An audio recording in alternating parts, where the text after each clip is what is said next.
Bueno, pues hoy estamos con Iván Sarnago, dueño y fundador del Saloncito del Cómic y uno de los grandes autores que tiene como obra pues Chica de Serie B, por ejemplo, una de las grandes representaciones burgalesas del diseño de cómic.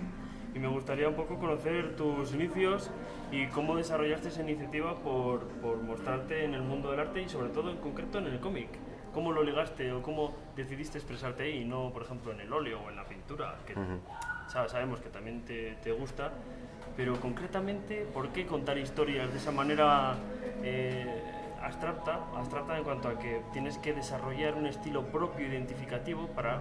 Sí, el cómic es un lenguaje, es simbología, no es exactamente dibujar la realidad, entonces igual sí. Yo creo que antes de irnos al principio, ¿no? a por qué decidí un camino u otro, yo creo que lo que pasa es que siempre he querido contar historias. Si a lo mejor uno de mis padres hubiera sido escritor o hubiera tenido más cerca algo más de literatura, a lo mejor me hubiera dado por solo escribir. Pero me encantaba el cine, por ejemplo, y yo creo que la suma de la narración visual con el hecho de la necesidad perentoria en mí de contar historias, fueran mejores o peores, pero siempre he querido contar una historia más que el hecho de dibujar académicamente perfecto. Claro, me llevó a, pues, el cómic es fácil, el cómic es una manera de poder realizar una película sin medios, además con todo el presupuesto que tú quieras. Y encima es que estás muy ligado a cómo el cine ha evolucionado el concepto de la pintura, ¿no? De contar eso, lo que hablábamos, una historia, pero con cierta gracia, bueno, está ligado a cómo se construye el cine, realmente contar la historia. Sí, de hecho el cine y el cómic prácticamente se han necesitado mutuamente desde siempre. Es el esqueleto han evolucionado diferente, han vuelto a converger, hoy en día convergen de una manera que antes no se esperaba, que era que el cine absorbe las historias del cómic como en su día absorbía las historias de las novelas y las adapta de otra manera, lógicamente, con otro lenguaje, pero también en su día el cómic volvió al cine en un momento dado, desde representar las imágenes en movimiento, que luego cogió el cine, y que después han vuelto al cine en forma de storyboard. Es decir, hoy en día un director necesita un storyboard, prácticamente es muy raro que uno no lo pida para poder reflejar una historia. Y cuando a la hora de desarrollar esta historia o contarlo, ¿te has basado o has copiado autores contemporáneos tuyos? Todo el estudio que has tenido para poder desarrollar una historia adecuada a un contexto, ¿ha sido por investigación o porque realmente tenías tú una base ya con la que centrarte para desarrollarlo? Hay mucha evolución porque es que era muy pequeñito cuando empecé a dibujar, muy pequeñito. Mis padres, mi madre estaba en teatro, mi padre le encantaba el dibujo, iba a la escuela de aquí al Consulado del Mar. Lo que pasa es que mi padre era más, le gustaba un poco el dibujo académico y en la academia esta ya sabemos que más o menos la técnica es muy académica, pues copias esta lámina, lo haces bien, lo haces mal, pero como tal lo creativo no estaba, ¿no? Pero ellos creo que desde muy bebé me dibujaban cosas y me reflejaban cosas en dibujos, entonces enseguida empecé a querer dibujar, pero muy pequeñito, y plasmaba casi todas las ideas que pasaban por mi cabeza, aunque fuera con borratajos, pero ya con borratajos de apariencia, digamos, el cuerpo humano, detalles que a veces otros niños hasta mucho más adelante no tenían. Supongo que no hay ningún misterio en realidad porque lo veía. Mis padres también compraban cómics, equivalentes a la revista El Jueves de entonces o cositas así, siempre las leían. Luego cómic europeo también tenían a veces, y luego el cómic español de toda la vida, Mortadelos y demás. Entonces enseguida empiezo a dibujar cositas muy parecidas a Mortadelo y Filemón, reflejos de programas como los Muppets, como Barrio Sésamo y demás, que para mí entonces en esa época, yo soy de 75, pues primeros de los 80 llega todo aquello y muñecos de colores, movimiento, vivacidad, expresión artística total por todos los... Como en el teatro, ¿no? Que además me llama la atención porque es curioso cómo todo se te ha dado. Tu madre que trabajaba en el teatro, una persona que seguramente sea muy expresiva a la hora de contar cualquier cosa y a la hora de transmitirlo, y tú has heredado bueno, como bien has dicho, esa tendencia a querer contar una historia. Sí. Y... ¿Cuáles son las historias qué historia es lo que quieres contar tú? ¿Por qué Iván Sarnago cuenta lo que cuenta? ya no por el interés artístico, no, sino el qué quieres transmitir al gran público. Y encima en Burgos, que te has abierto o sea, Sí. tienes trabajos fuera, Claro. muy interesantes, que ya retomaré un punto que además a mí especialmente me gustó. Pero, ¿por qué aquí? Yo creo que todo autor refleja en parte cosas que vive, experiencias propias. Creo que es la mejor manera, por ejemplo, para un escritor de acertar dentro de lo que cabe, ¿no? Si caso de que lo cuento mucho, el caso de Stephen King, en clases de guión lo hablamos mucho, para que se atrevan a utilizar lo que ellos viven, aunque luego quieran contar una historia de ciencia ficción. Es decir, la historia final o el suceso que nos lleve a interesarnos por una historia, en el fondo es lo de menos. La cotidianidad, si tú reflejas bien tus vivencias familiares o en el colegio y lo vistes con lo que quieras, funciona. Ahí está Spielberg. Claro. Si Spielberg es un maestro del cine, en parte, es porque cuando en una historia como ET o como La Guerra de los Mundos ves una familia desestructurada peleando por sus hijos con toda esa naturalidad de unas bromas entre padre e hija y funciona, pues es que está reflejando cosas que ha vivido. Eso es lo que nos engancha como espectador. Por ahí voy mucho yo, siempre, haga lo que haga.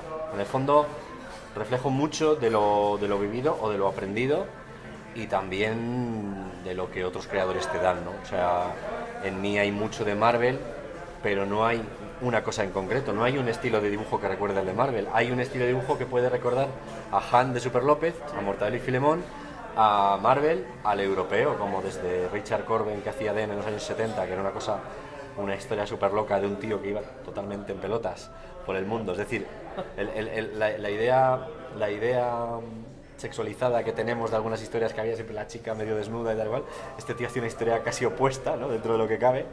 No sé. Romper clichés en una historia. Eso sí, siempre me ha gustado. De hecho, me encanta. He estudiado tanto sobre cine, sobre narrativa visual en todos los aspectos, que lo que yo suelo hacer hoy en día en muchos de mis cómics es jugar a romper la cuarta pared, o jugar a que en mis cómics haya errores de récord pensados a posta previamente por mí. Es decir, por un lado soy un poco despistado, te creo una historia de ciencia ficción y a lo mejor se me olvida la pistola de un plano al otro, pero también es porque veo el cine que veo o las series de televisión que veo, y también eso siempre me ha llamado la atención, me ha divertido mucho encontrar esos errores y tal. Ese toque, además, que la gente va a hacer que la historia se siga moviendo, ¿no? Claro. Va a decir, mira, qué cosa... Qué Sí, dato más te curioso. llega un comentario, te llega feedback, ¿no? De alguna manera, un comentario de alguien que en tal historia hiciste mal la musculatura de un personaje, o cosas muy locas pasan. O sea, te vas formando como profesional y de repente descubres cosas muy locas, y ese feedback de según qué público también te va ayudando a definir tu estilo, lo que vas a hacer.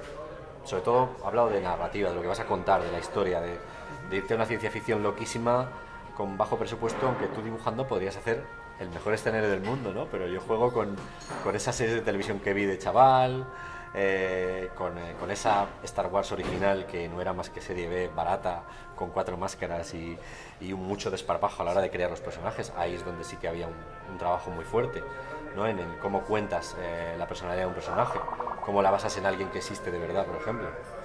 Sí, Sí, es muy interesante, y me gusta mucho la inspiración en la que te has basado todos los años 90, en las que nace grandes historias.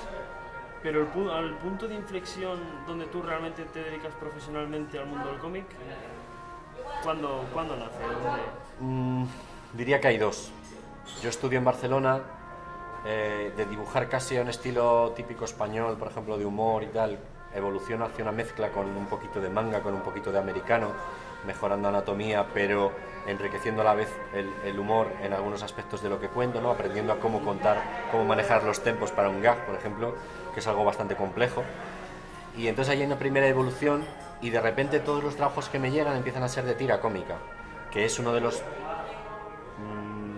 formas de narrar más complicadas que hay. O sea, si quieres probar a alguien como profesional, me da igual que sea director de cine, guionista, escritor o dibujante, pero ponle 3 viñetas y que desarrolle una historia en 3 viñetas, y si la quiere hacer más larga, que pare, siga en la siguiente, y que la gente sea capaz de leer cada 3 viñetas de una manera independiente y a la vez formar una historia.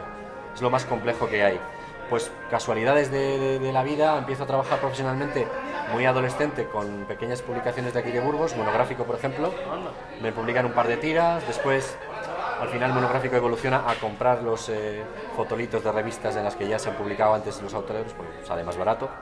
Cosas que pasan en todo el mundo editorial desde el principio hasta el final. Entonces yo sigo, voy a Barcelona y el trabajo que me sale de apoyo, aparte de publicitario en plan diseño y demás, que ya es algo que es un poco más, una faceta más profesional de otra manera, pero la creativa empieza a surgirme un trabajo en un periódico de Barcelona, una tira cada semana. Joder. Invento una tira que tenía que ser un poco social, porque era un diario de empleo. Qué trabajo. Era un diario de estos de trabajo y tienes que hacer una tira que vaya de acorde, tienes que hacer una tira de una historia pues hice una historia de una tía que se llamaba Puri Empleo, o sea, el gag español típico de cómo se creaban los personajes, ¿no? En Bruguera y demás, pero trasladado a tira cómica más del estilo americano, que es algo que aquí no se ha trabajado mucho en España. La tira cómica cerrada de 3-4 viñetas en la que tienes que hacer un gag y además tienes que pensar que se publica en un periódico, con lo cual la gente es casual, el público es casual. Sí, que no es un Si público concreto de un tipo. no van a seguir la historia, van a verlo ahí, tienes que hacerles gracia, tienes que atraerles, pero Claro, a lo que- mejor hasta dentro de 7 periódicos no lo vuelven a leer. Que básicamente ahí el cómic funcionaría como un cartel, ¿no? Básicamente. Sí. Es curioso el desarrollo de esa idea. Y entonces, en la parte profesional, casi todo lo que me sale es tira cómica. Cuando no es una época, eran finales de los 90 y principios de los 2000 y no era mi campo en principio, y empiezo a tener que trabajar en tira cómica y eso es una presión brutal. O sea,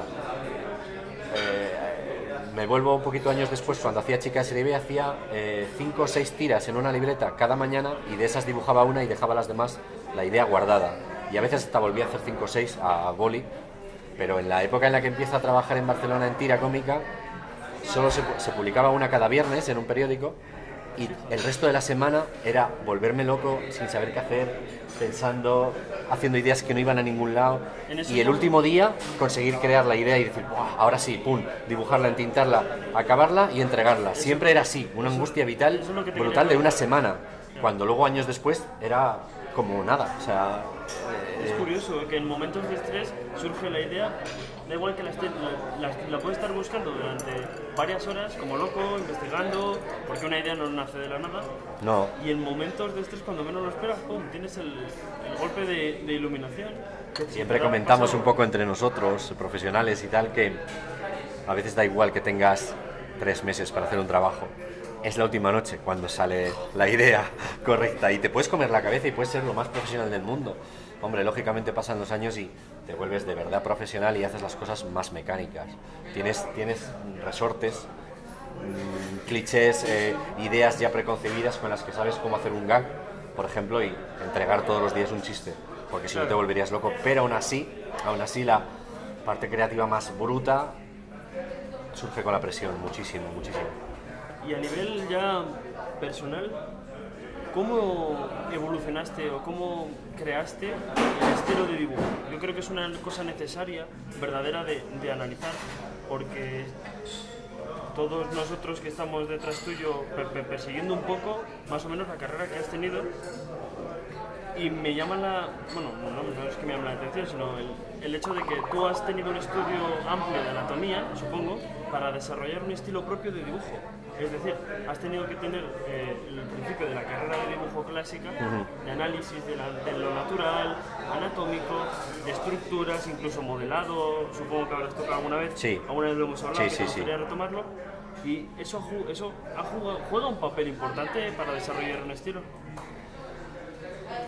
Es que la anatomía, por ejemplo, a la que he llegado, bueno, también tengo diferentes estilos, más o menos dentro de algo reconocible, ¿no? Que creo que casi todos reconocéis a veces al ver un dibujo mío, sea de más humorístico o más realista, se reconoce, al final hay un nota que hay trazo, un algo, sí. un trabajo importante. Pero la evolución es una suma de análisis físico real. Para mí ha sido muy real. Luego, por ejemplo, mucha educación de mis padres en el sentido de museos, lo hablábamos en off, un poquito museos, pintores clásicos, desde niño me gustaban mucho. Cine, en el cine en blanco y negro, por ejemplo, captas las siluetas, las caras, la anatomía, por ejemplo, de un boxeador muchísimo mejor que en color. A veces cuando he tenido que hacer algún trabajo de encargo un poco extraño, de tipo unas pruebas que hicimos para CSI Miami, Oh. no, perdón, CSI Nueva York, ya cuando la cosa ya no era tan...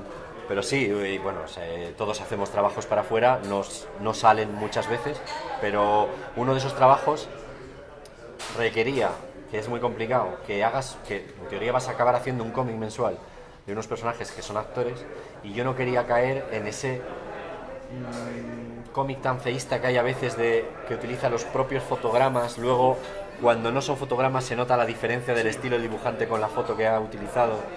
Entonces intenté elaborar las caras de los actores, pero a mi estilo, como puede hacer Mike Mignola, por ejemplo, en Hellboy, que podría dibujar personajes o actores y acabarlos metiendo en su estilo, o en el rollo caricaturesco sería también los Simpson, que consiguen que no destaquen demasiado, pero se reconozca a un actor o a un personaje famoso. Quería eso, en mi estilo quería eso, si meto a alguien conocido o a un actor, intentar que se reconozca, pero que se sigan viendo mis trazos, que no se vea la foto calcada, porque es feísimo. Aparte que es muy trabajoso luego adaptar cuando hay momentos en los que no tienes documentación, cómo haces el resto de escena. Y ahí, por ejemplo, sí me sirvió mucho subir el contraste en la tele según veía los vídeos y ponerlo en blanco y negro, y me di cuenta que luego cogía películas clásicas, Casablanca y demás, y casi al vuelo puedes coger... artesanal de hacer edición de imagen para aprender a dibujar y Sí, ver sí, otras sí. cosas. Joder, qué Y curioso. bueno, cuadros y pintores muchos diferentes, desde el Bosco que hablábamos de él hace un ratito, que es más caricaturesco o románico dentro de lo que cabe, hasta Velázquez, en el que te quedas inmerso, nunca llegarías a algo como él, pero sí que intentas captar, en Velázquez o Goya, por ejemplo, a mí me encanta la expresividad, captar eso, que un personaje te diga algo, aunque sea 4 rayas, y su expresión, si es amarga, sea amarga, si es profunda, sea profunda, o si está muy contento, esté muy contento de verdad y no sea solo un gesto así raro. Incluso esa dramatización, Claro, que es como en el cine mudo, que un gesto, una cara dice mucho más que las simples palabras, ¿no? claro, el expresionismo, por ejemplo, el expresionismo tiene mucho de cómo captar la esencia de una expresión y convertirla, ¿no? Y que el actor en realidad estaba casi haciendo eso, casi como planos fijos en los que expresaba, aparte de la iluminación y demás, pero sí, entonces se suma todo y luego ya estilos de diferentes dibujantes, desde Han, que es un excelente narrador, aparte de que su anatomía, aunque parezca de humor, es de las más perfectas que hay a la hora de cómo construye los personajes, cómo se mueven, cómo se desarrollan, hasta gente como Jack Kirby o Mike Mignola o Frank Miller, que a mí son los que más me gustan porque son los menos realistas dentro del cómic americano. Es decir, yo vengo del humorístico, con lo cual nunca haré un realista con unas facciones excesivamente realistas y tal, pero haré un realista expresivo de acción. Para el cómic, al fin y al cabo no es necesario, ¿no? No, ser la no es primera necesario. faceta, es un equilibrio de muchos componentes. De hecho, a mí no me gustan mucho los dibujantes de cómic muy realistas, no me transmiten lo mismo. Es que no es su función. Me parece que la acción pasa más lenta, más despacio, me parece otro... Pero eso es cada uno. El caso es que luego lo cuentes bien, ¿no? Y que la narrativa sea correcta y leas en el orden correcto y todo eso, pero bueno, eso es mucho ya también eso es más mecánico, cuando aprendes, ¿no? Y ya... Pues la verdad que me ha gustado en esta primera parte, vamos a cerrar un descanso, pero me ha gustado mucho cómo ha sido tu historia, Iván. Así que ahora volvemos. Vale.